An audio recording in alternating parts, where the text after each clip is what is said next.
The day my husband came home early from work, I thought it was a miracle. For 10 years, he had been the provider, the protector, the man who worked 12-hour days so I could stay home and raise our two beautiful daughters. I would greet him at the door with dinner warm and the house clean, grateful for the life he had given us. That day, when he walked in at 3 in the afternoon, I smiled and kissed his cheek and asked if everything was okay. He didn't smile back.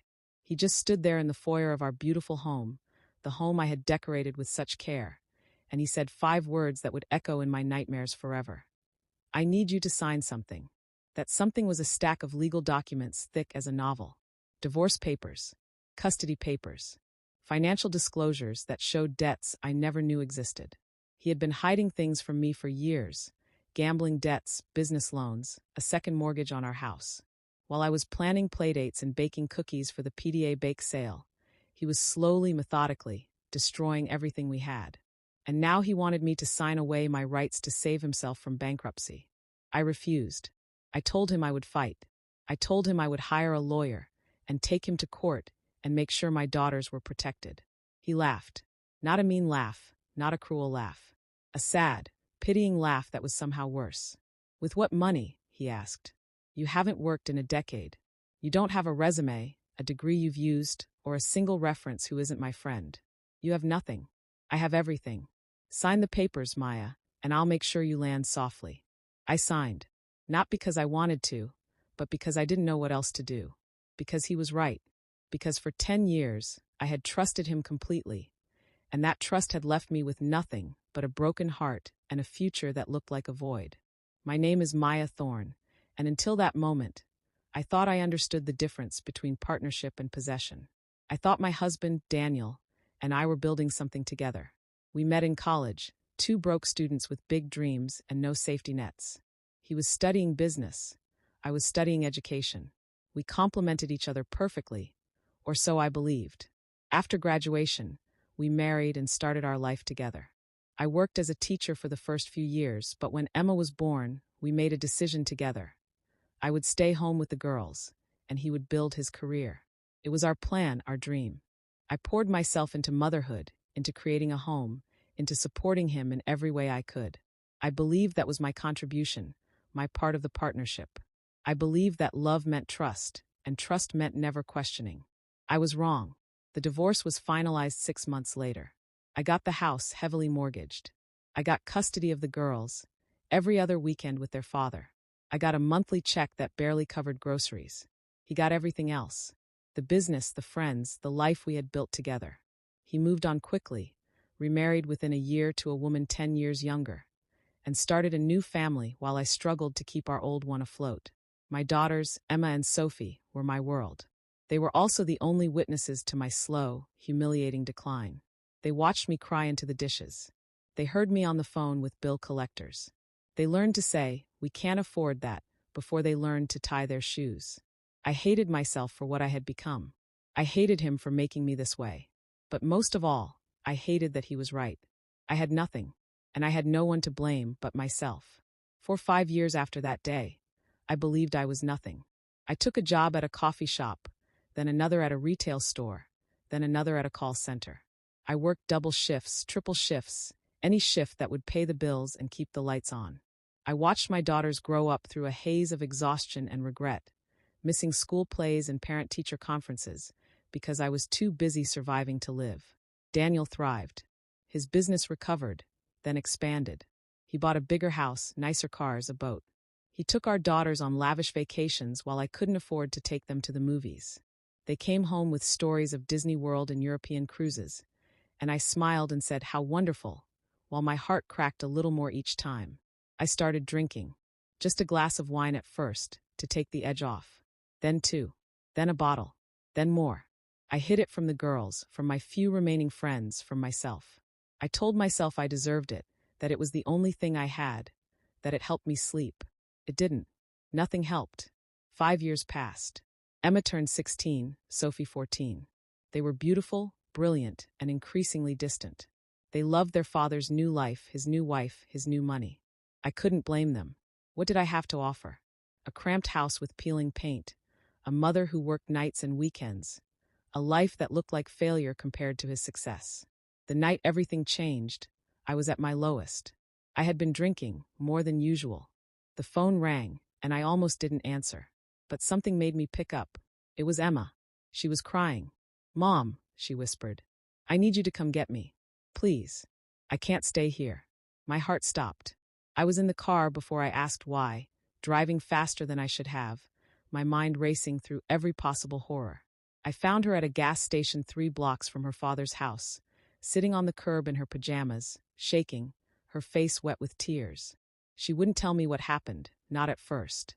Just that she couldn't stay there, that she needed to come home, that she was sorry for being distant, sorry for everything. I held her and told her she never had to apologize, that she was my daughter, that she would always have a home with me. That night, curled up in her childhood bed, she told me the truth. Her father's new wife, Vanessa, had been drinking. She got angry at Emma for something small, something stupid. She slapped her. Not hard, not enough to leave a mark, but enough. Emma ran to her father, expecting protection, expecting love. He told her to apologize to Vanessa. He told her she was being dramatic. He told her to go to her room and think about what she had done. My daughter, my sweet, brilliant daughter, had been hit by a woman I barely knew, and her father had done nothing. Something inside me broke that night. Not the same way it broke when he left me. Not the same way it cracked during the years of struggle. This was different.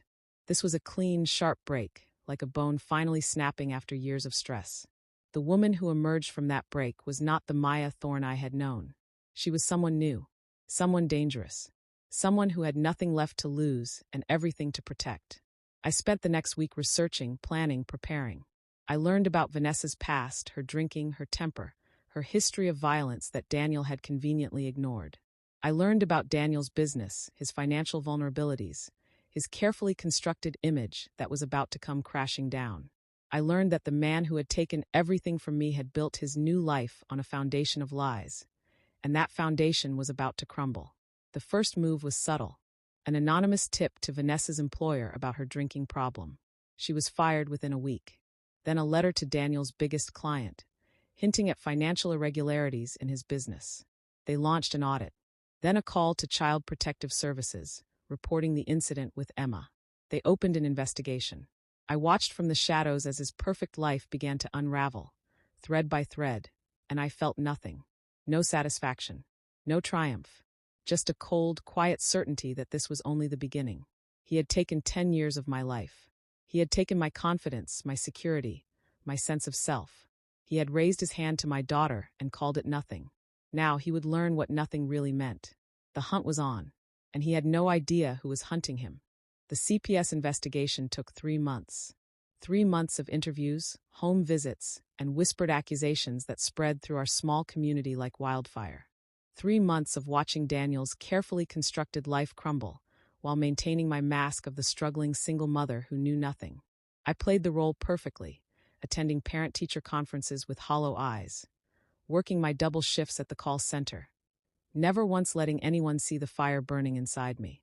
Emma stayed with me full-time now, refusing to return to her father's house. Sophie divided her weekends between us, torn between loyalty to her sister and love for the father who had once been her hero. The strain was visible on all of us, etched into the lines around my eyes, the shadows under Emma's, the silence that had replaced Sophie's laughter. But I kept moving forward, one step at a time. The investigation concluded that Vanessa had indeed struck Emma. They couldn't prove it was more than an isolated incident, but the mark on Emma's face and the consistency of her story were enough.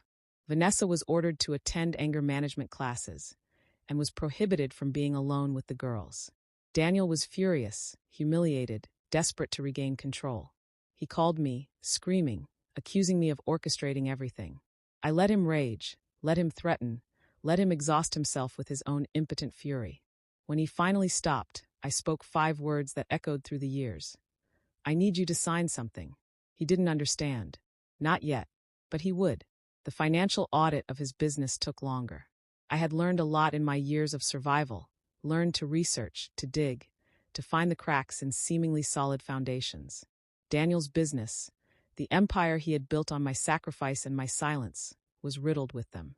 Years of creative accounting, tax evasion, and fraudulent reporting to investors who trusted him implicitly. His biggest client, the one that represented nearly 40% of his revenue, received an anonymous package detailing the discrepancies. They dropped him within a week. Other clients followed, not wanting to be associated with scandal. His business, the thing he had chosen over our marriage, over our family, began to crumble. I watched from my tiny kitchen, drinking coffee instead of wine for the first time in years, feeling something I had not felt in so long I barely recognized it. Hope. But I wasn't finished. Not even close. I had spent 5 years learning to survive. Now I would spend the rest of my life learning to win. I went back to school, using what little money I could save to take online courses in accounting and business management. I worked during the day, studied at night, and slept in the few hours between, never more than 4 hours a night. Emma started helping with dinner, learning to cook the meals I no longer had time to prepare. Sophie stopped visiting her father on weekends, claiming homework, claiming activities, claiming anything that kept her away from the tension of his shrinking world. We became a team, the three of us, bound together not by blood alone, but by adversity, by survival. Daniel's world continued to shrink. He lost the house, the one I had decorated, the one where our daughters had taken their first steps. He lost the cars, the boat, the vacation property. Vanessa left him, taking what little remained of his cash and her dignity, filing for divorce with the same cold efficiency he had once shown me. He moved into a small apartment in a part of town he had never imagined living in, a place with thin walls and noisy neighbors. He started drinking heavily, alone in the dark, calling our daughters at odd hours with slurred words and desperate pleas. They stopped answering. Then they blocked his number. Then they stopped talking about him altogether. 2 years after that night at the gas station, I graduated at the top of my class with a degree in forensic accounting. I walked across that stage in a borrowed gown, my daughters in the front row crying and cheering, and I felt something I had not felt in over a decade, pride. Not in him, not in what I had lost, but in myself, in what I had built from nothing. I started my own firm, small at first, operating out of my kitchen until I could afford an actual office. I specialized in helping other women who had been financially abused by their partners. Women like me who had given everything and gotten nothing in return. I became the person I had needed 10 years ago. My reputation grew. My business grew. I started making real money, the kind of money I had only dreamed of during those dark years. I bought a new house, not big or flashy, but ours. I filled it with light and laughter and the sound of my daughters' voices. I sent Emma to law school, watched her graduate with honors, watched her become a fierce advocate for victims of domestic abuse. I sent Sophie to graduate school for psychology, watched her heal others even as she healed herself. They were my legacy, my redemption, my proof that something beautiful could rise from ashes. Daniel called me one last time, a year before he died. I almost didn't answer, but something made me pick up. His voice was thin, reedy, stripped of the confidence that had once defined him. He was sick, he said. Terminal. Alone. Broke. He asked if I could find it in my heart to forgive him, to let him see the girls one last time, to give him some peace before the end. I listened to his words, each one a tiny echo of the past, and I thought about everything. The 10 years I had given him, the 5 years of struggle after he left, the nights I had cried myself to sleep, the mornings I had dragged myself to work with nothing but determination. The moment I found Emma on that curb, shaking and afraid. The years Sophie spent torn between two parents, forced to grow up too fast. I thought about all of it, every moment, every tear, every victory. And then I spoke. I forgave you a long time ago, I said, my voice calm and steady. Not because you deserved it, because I deserved peace. Because holding on to anger at you was like drinking poison and expecting you to die. I let it go so I could live, so my daughters could live, so we could become something you could never touch.